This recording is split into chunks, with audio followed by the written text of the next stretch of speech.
David Carter adjusted the belt on his uniform pants and looked at himself in the mirror of the Grand Plaza Shopping Center's restroom.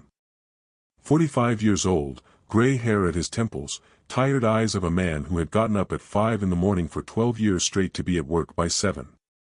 The uniform wasn't the same anymore, faded from years of washing, a size too big because he had lost 15 pounds after a heart attack 2 years ago. But it was clean, ironed, and the Employee of the Month badge for May 2019 gleamed on the left pocket. Uncle Dave, a child's voice rang out in the salesroom. David turned and saw 6-year-old Sophie running between the display cases in tears. Her mother had apparently lost sight of her somewhere in the crowd of morning shoppers. David crouched down and held out his arms. "Hey, sweetie, what's wrong? Are you lost?" Sophie nodded, sobbing. David took her by the hand and led her to the information desk, turning on his radio as he went. "Base, this is Carter. We have a lost child, a girl about 6 years old, blonde, wearing a pink dress." Make an announcement over the loudspeaker. 3 minutes later, a frightened woman in a business suit, clearly late for work, ran up to them. "Sophie. My God, I told you not to wander off. Thank you so much." She hugged her daughter and rummaged through her purse for her wallet. "No need, ma'am," David waved his hand. "Just hold her tight. And have a good day." The woman left, nodding gratefully. David smiled. Moments like these reminded him why he was here. It wasn't for the $12 an hour, which was barely enough to pay the mortgage. It was for the feeling that someone needed him, that he was doing something important. "Carter." A sharp voice made him turn around. Brandon Miller, the new security manager, was walking toward him. 28 years old, wearing a $1,000 suit, gel in his hair, and the look of someone who was used to looking down on the world. He had only been working here for 3 months, but had already changed half the rules and fired 2 security guards for not meeting standards. "Yes, Mr. Miller. What are you wearing?" Brandon looked him up and down as if he were examining defective merchandise. David looked down at his uniform. It was the same one he had worn to work for the last 5 years. It was clean, neat, maybe a little worn, but what was wrong with it? "My work uniform, sir. Have you read the new staff appearance regulations?" Brandon took a folded piece of paper out of his pocket and unfolded it in front of David. "Uniforms must be the correct size, show no signs of wear, and be strictly Pantone blue number 2847. What you're wearing is number 2853, and it's a size too big." David blinked. He had read the regulations a month ago, but he didn't think anyone would measure shades of blue with a ruler. "Sir, I can buy a new uniform by next week. Payday is on Tuesday, by next week." Brandon snorted. "Carter, you're a grown man. How can you work in customer service looking like a bum? What will the customers think?" An elderly woman with a shopping cart walked through the sales floor, waved at David, and smiled. Mrs. Johnson, a regular customer who always greeted him and asked how his wife was doing. David nodded mechanically in response. "See?" Brandon continued. "Even the customers notice your unkempt appearance. This is unacceptable." "Mr. Miller," David felt irritation rising in his chest, "I've been working here for 12 years. I've never had a single complaint. Just last month, I prevented a $3,000 theft when I noticed." "Last month doesn't matter," Brandon interrupted. "What matters is how you look today. And today, you look unprofessional." David took a deep breath. In 12 years on the job, he had seen all kinds of bosses. Some were strict but fair. Others were just strict. But he had never met anyone like Brandon, who seemed to enjoy humiliating his subordinates. "What do you suggest, sir?" "I'm not suggesting anything. I'm firing you." Effective immediately, Brandon put the paper back in his pocket. "Let's go to the office and sign the paperwork." The world around David seemed to freeze. Fired? Him? For his uniform? Because it was a shade darker and a size too big? Sir, you can't. I have a family, a mortgage, a daughter in college. I can fire you. Brandon was already turning to leave. You have an hour to turn in your uniform and badge. Security will escort you out. David stood in the middle of the sales floor, feeling his co-workers' eyes on him. Jason, a young security guard who worked with him, looked away. Linda from HR quickly turned away, pretending to study something on her tablet. No one wanted to get involved with Brandon, they were all afraid for their jobs. David slowly took the badge out of his pocket and looked at it. Employee of the Month. Now it was just a piece of metal. Just like all those 12 years of loyal service. He headed to the break room to gather his things. In his locker were a spare shirt, a thermos, and a photo of his wife and daughter taken last Christmas. Everything fit into a single plastic bag. As he left the building, Sophie and her mother were heading toward the exit. The girl waved at him, and he waved back, trying to smile. At least for her. In the parking lot, he got into his old Honda and rested his head on the steering wheel. $12 an hour wasn't a fortune, but it was stability. Health insurance. Retirement savings. The ability to pay his bills and not worry every day about being homeless tomorrow. And now he had to go home and explain to Susan why he was back at 2 o'clock on a Thursday afternoon. David started the car and slowly pulled out of the parking lot. In the rearview mirror, he caught a glimpse of the Grand Plaza sign, where he had worked for a third of his life. He would never come back here. David sat in his car on the driveway for another 10 minutes, looking at the familiar windows. A small 2-story house in the suburbs, which he and Susan had been paying off for 8 years. 7 more years until it was paid off. 7 years at $1,400 a month. Plus utilities, plus insurance, plus Emma's tuition at State University. He took out his phone and quickly did the math on the calculator.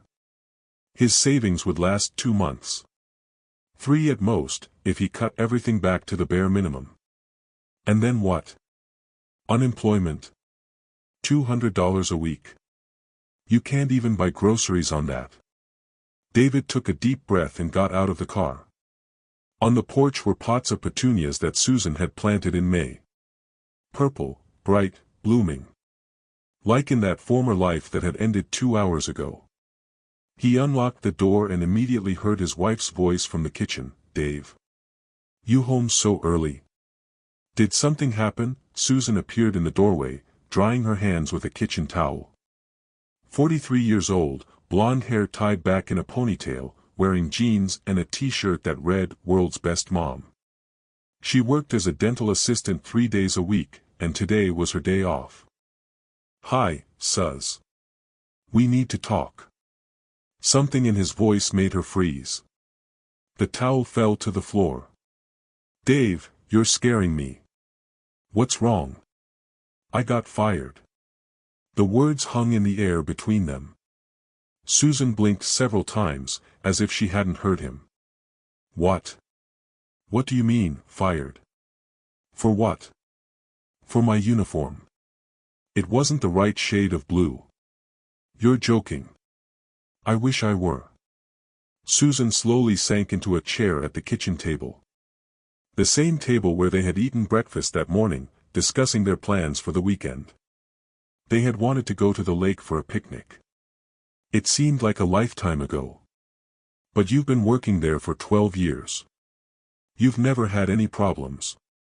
You've been awarded, new manager. Brandon Miller. He didn't like the color of my uniform. The color? Susan's voice rose. You got fired because of the color. The shade, to be precise. And it's a little too big. Susan stared at him as if he were crazy. Then she stood up abruptly and began pacing the kitchen. No, you know what? That's impossible. That doesn't happen.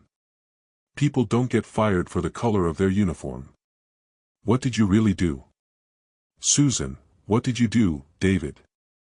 She stopped and looked at him. Did you argue with your boss? Were you rude? Were you late? What? I didn't do anything. I saved a lost child, and half an hour later I was fired because my uniform didn't meet the new standards. Didn't meet the standards? Susan laughed, but it was a hysterical laugh. Why didn't you buy a new uniform if there were new standards? I was going to buy one next week when I got paid. You were going to. She slammed her palm on the table. Dave, you're a 45-year-old man. How could you not care about looking presentable at work? David felt something tighten in his chest. He had expected support, understanding. Instead, he received accusations. Sus, I looked decent. My uniform was clean and ironed, old and baggy.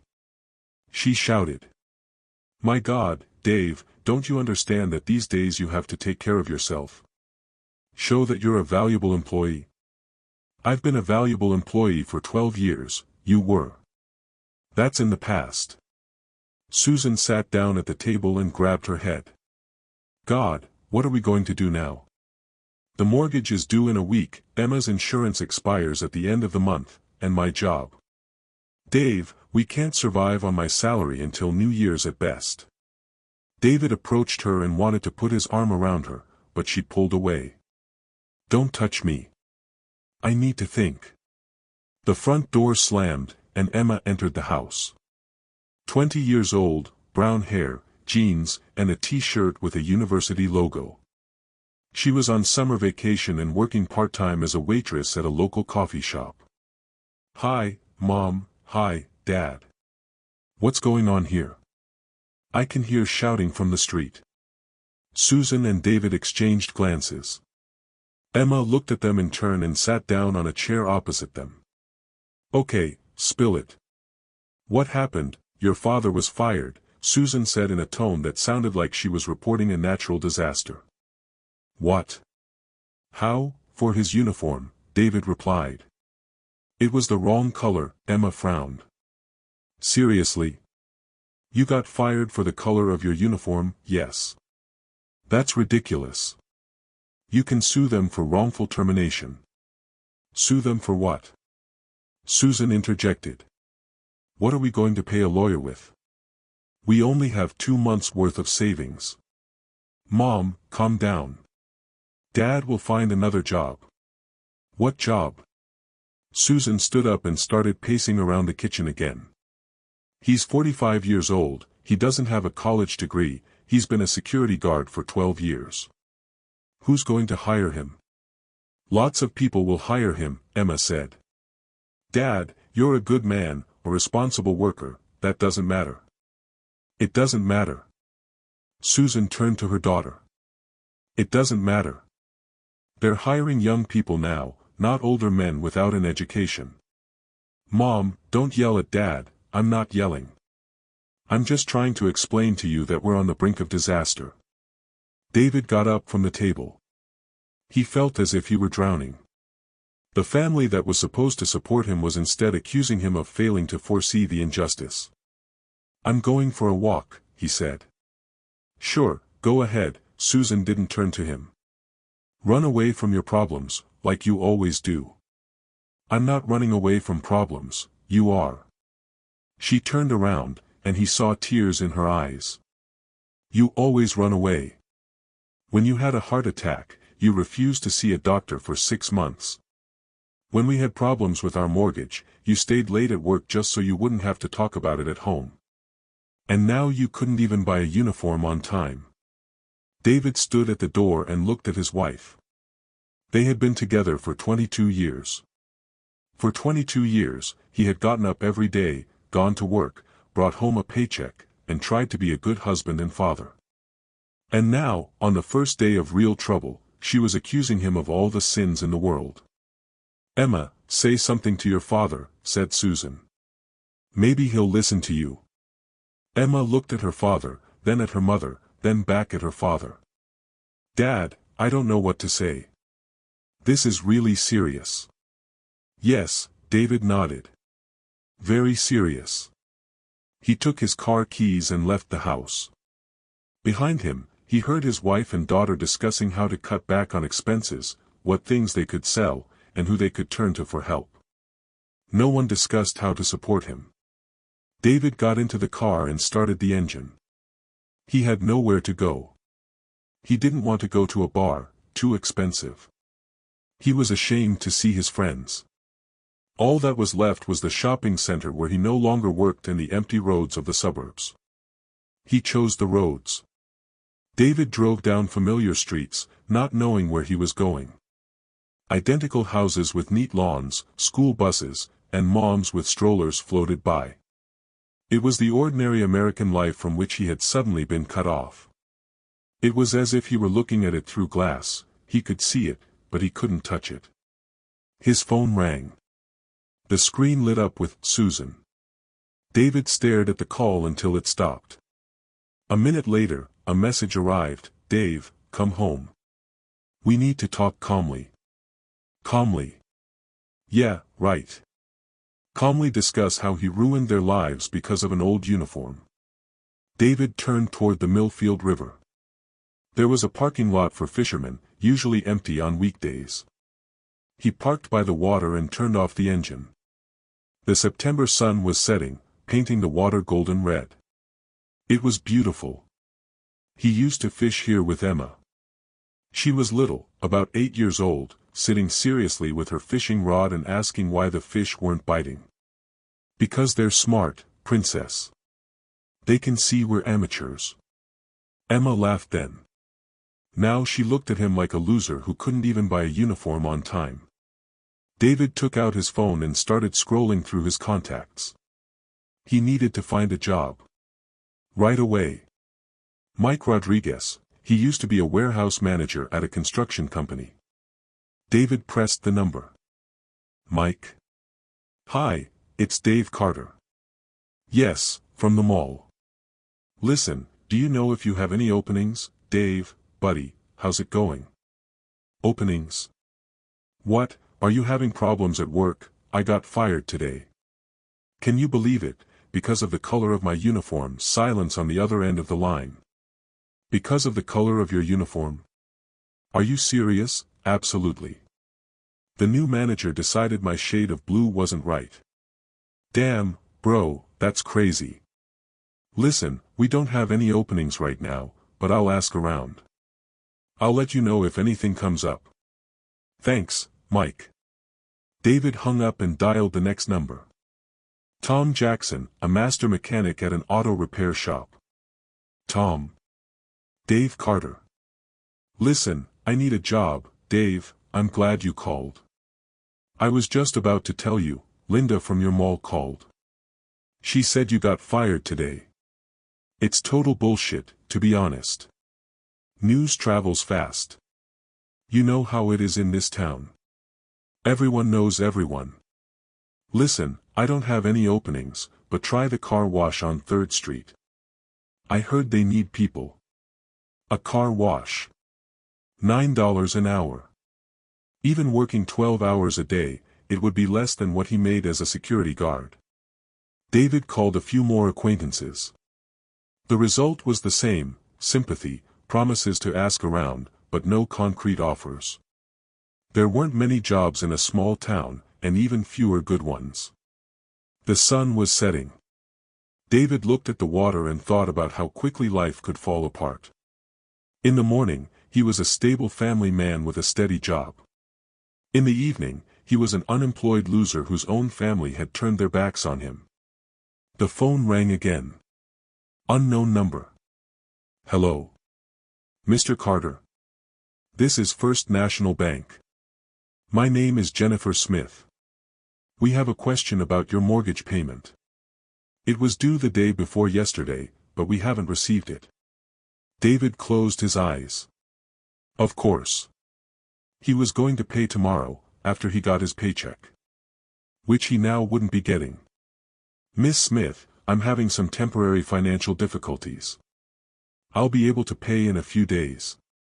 "I understand, Mr. Carter. Unfortunately, we have certain rules. If the payment is not received within a week, we will be forced to begin the process." "I understand. Thank you." David hung up and leaned back in his seat. Foreclosure. Losing his home. Everything was falling apart at warp speed. Time passed. It grew dark. He was alone in the parking lot. David reclined his seat and lay back, gazing up at the starry sky. He used to show Emma the constellations. The Big Dipper, Cassiopeia, the North Star.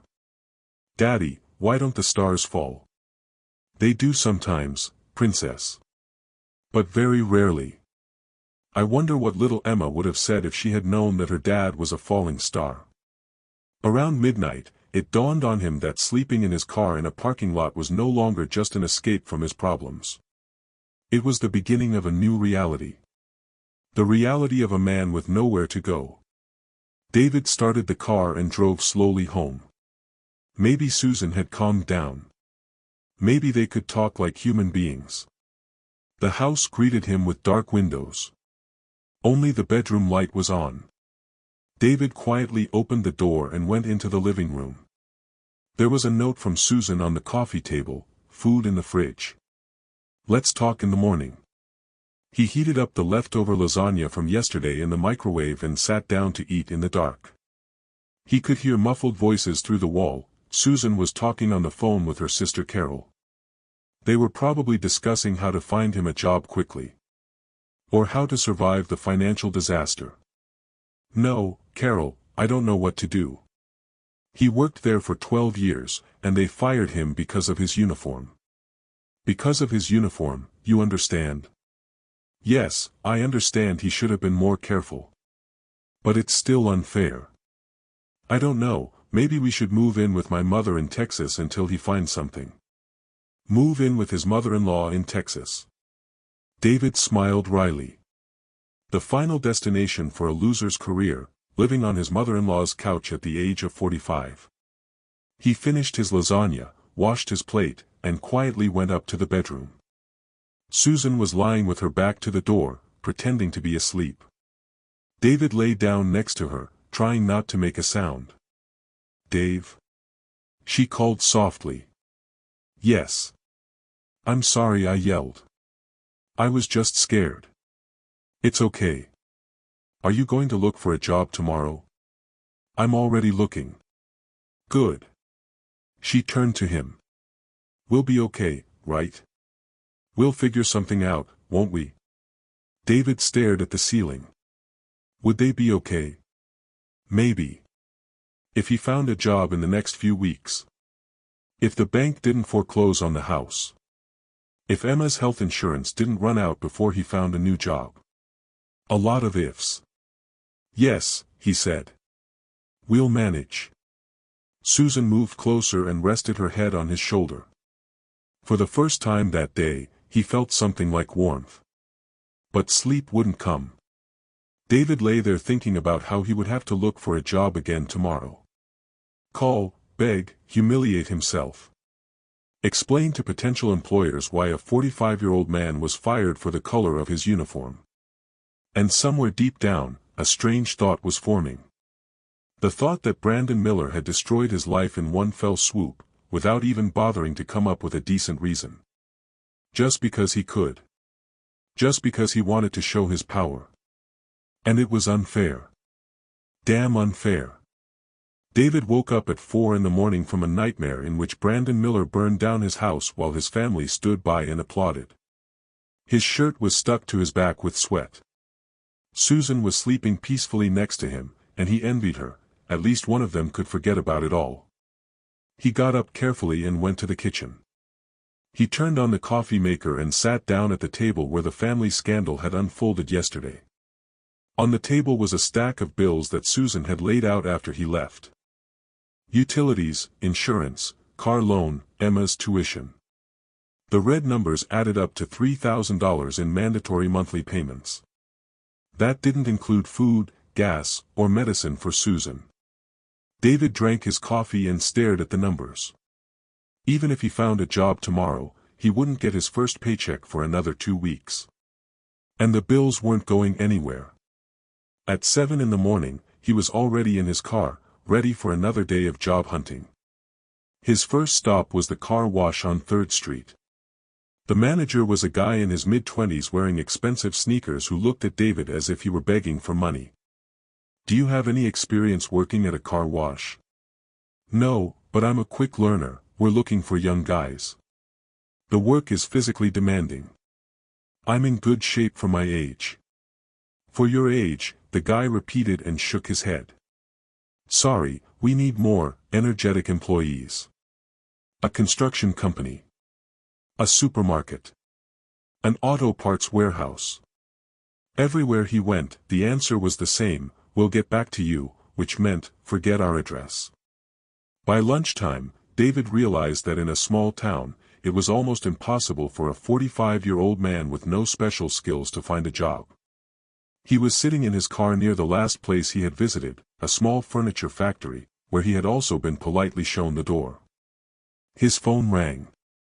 "Dad?" Emma's voice sounded worried. "Where are you?" "Looking for work."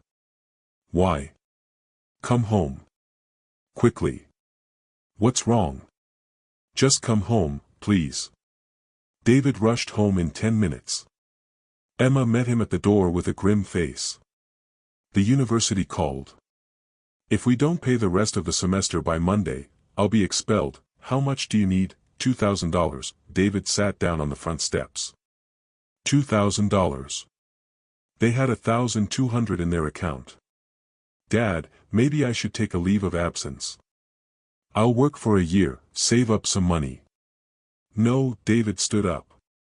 "No, you're not going to drop out because of me." "But Dad," I said. "No, Emma. I'll figure something out." What would he figure out? Rob a bank? David went into the house and saw Susan in the kitchen. She was crying over some papers. "What else?" he asked. "Health insurance." She looked up at him with red eyes. "My insurance is through your job. It runs out on Monday. And I need insulin, Dave. And test strips for my glucose meter. It costs $400 a month without insurance." David felt the world closing in around him. His daughter would be kicked out of college. His wife could die without her medication. The bank would take the house. And all because his uniform wasn't the right shade of blue. "Dave, say something," Susan begged. "I'm going for a walk." "Again?" "Dave, we have to decide something." "Not." The slam of the door cut her off. David got into his car and drove away. Not to the river this time. To the Grand Plaza shopping mall. He parked on the far side of the lot and stared at the familiar building. Somewhere in there, in an office on the second floor, Brandon Miller was sitting and enjoying his power. Destroying people's lives because he could. Because it was fun. David remembered his face from yesterday. The smug smile. The look of someone who enjoyed humiliating others.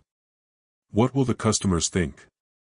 And the customers waved at David and smiled. Time passed. David sat in his car and thought about justice. About how good people suffer and scumbags thrive. About how the system protects people like Brandon and throws people like him away. The sun was setting. The workday at the mall was coming to an end. David saw familiar faces coming out of the service entrance. Jason, the young security guard. Linda from HR. They didn't even look in his direction. At 9 o'clock, the mall closed. Only the night security guards and cleaners remained. David knew the schedule, he had drawn it up himself many years ago. Brandon usually stayed late, checking reports and planning new improvements. At 10:30, Brandon came out of the service entrance. David recognized him even in the dark, the distinctive gait of a man confident in his own importance. Brandon headed for his car, a silver BMW parked in the executive parking spot. And then David saw something that made his heart race. Brandon was carrying a box. It wasn't empty, it was heavy, judging by the way he was holding it. He looked around, then quickly loaded the box into the trunk of his BMW. He returned to the building. 5 minutes later, he came out with another box. David took out his phone and turned on the camera.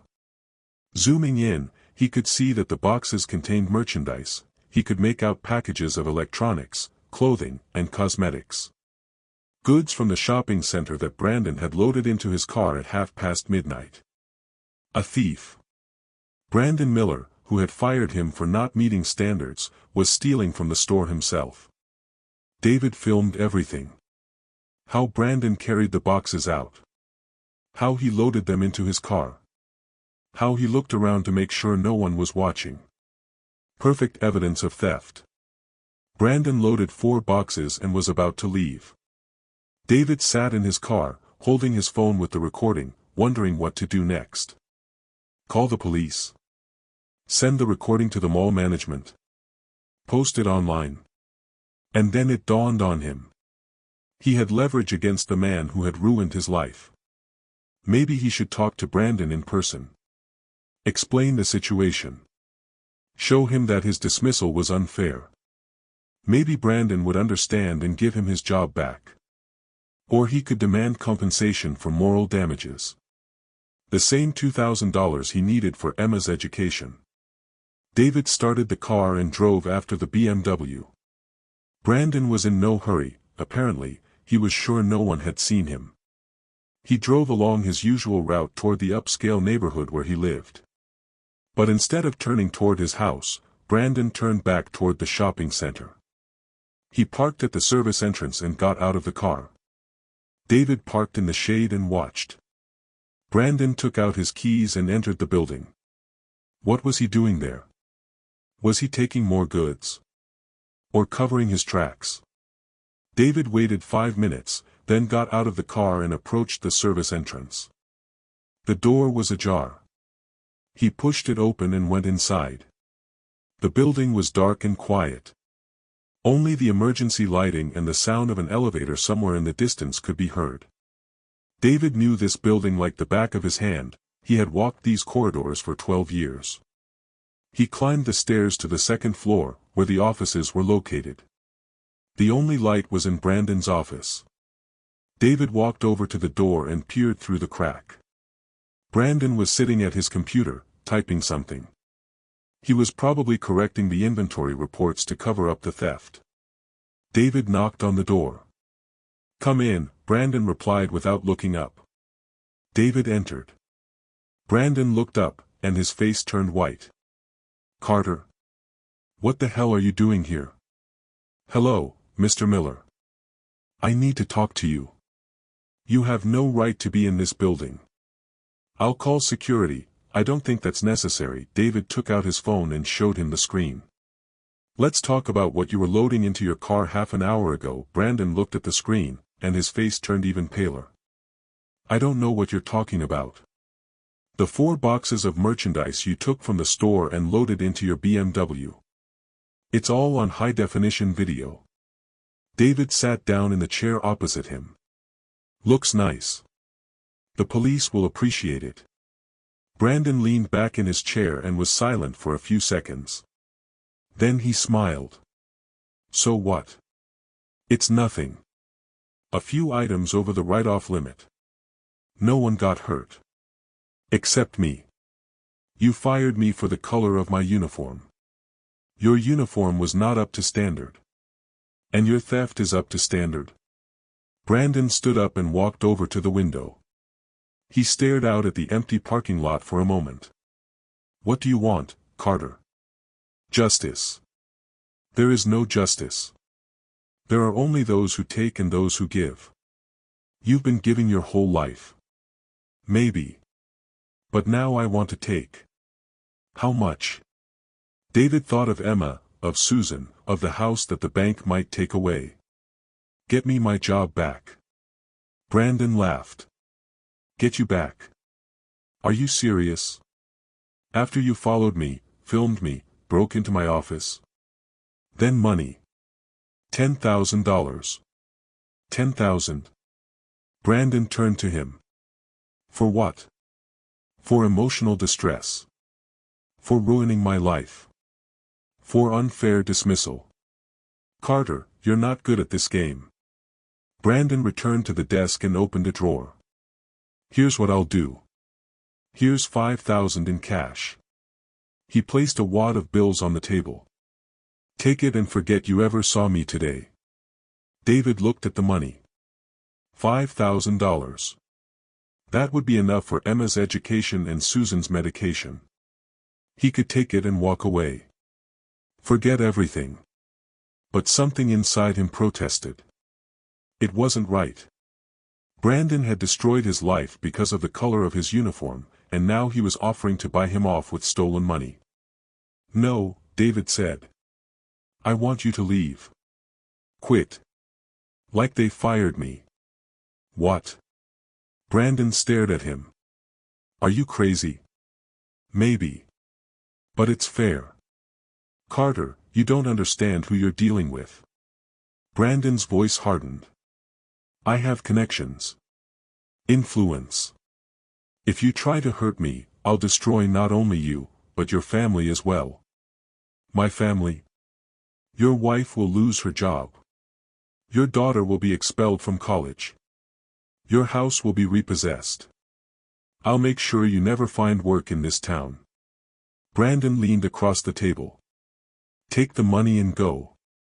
This is your last chance. David looked at him and felt rage rising inside him. This man hadn't just stolen his job. He was threatening his family. Threatening to destroy their lives if David didn't obey him. Go to hell, David said quietly. What?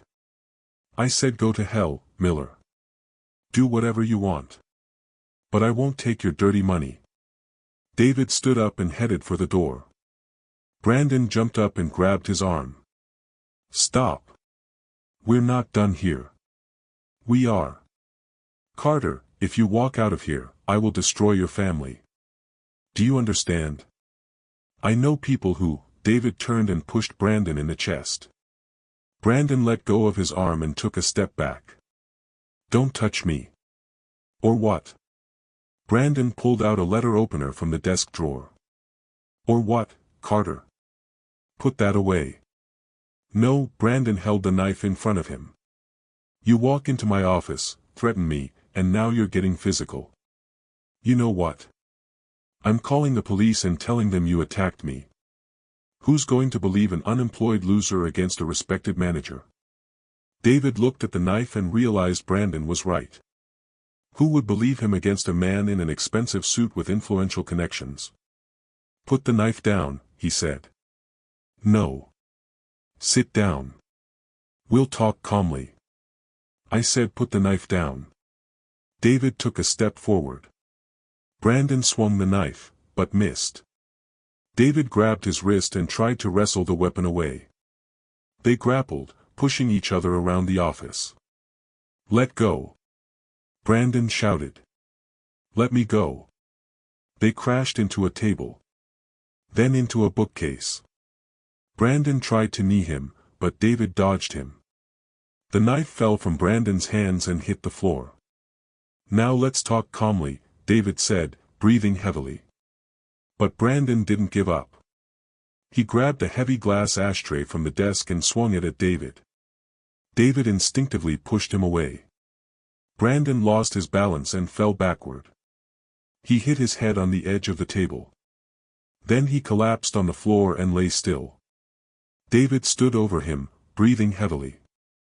Brandon lay motionless, his eyes closed, a dark pool slowly spreading beneath his head. Mr. Miller. David called. Get up. Don't move. David crouched down and felt Brandon's neck, checking for a pulse. Nothing. Nothing at all. Brandon Miller was dead. David sat on the floor next to the body and stared at his trembling hands. 5 minutes ago, he was just an unemployed man trying to get justice. Now he was a murderer. No, not a murderer. It was self-defense. Brandon had pulled the knife first, attacked first. But who would believe that? Who would believe that a respected mall manager had attacked a former security guard? David stood up and looked around. The office was in disarray, overturned chairs, scattered papers, a broken ashtray. Signs of a struggle. The wad of cash was still on the table, the $5,000 Brandon had offered him as a bribe. The phone with the recording of Brandon's theft lay on the floor. David picked it up and deleted the video. What was the point? You can't punish a dead man. He sat down at Brandon's desk and turned on the computer. The monitor showed an unfinished report on the write-off of goods. Brandon had indeed been adjusting the figures to hide the theft. David closed the program, let the police sort it out. Time was passing. He had to decide what to do. He could call the police and tell them the truth, that he had come to talk to Brandon about his unfair dismissal, saw him stealing goods, tried to reason with him, and then a fight broke out. Self-defense. But David knew how it would look. A fired employee breaks into the building at night, goes to his former boss's office, and the boss ends up dead. Even if the jury believed it was self-defense, he would face jail time for breaking and entering an assault.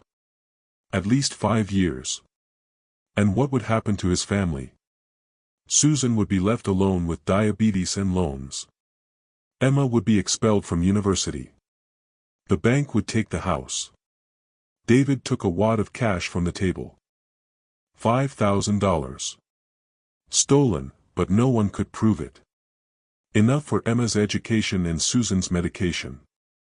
Enough to keep the family going while he was in prison. He put the money in his pocket and looked around the office again. He wiped his fingerprints off the surfaces he had touched. He straightened the chairs and picked up the broken ashtray. He put the letter knife back in the desk drawer. Then he left the office and went down to the service exit. The security guard was due to make his rounds in an hour. That's when he would find the body.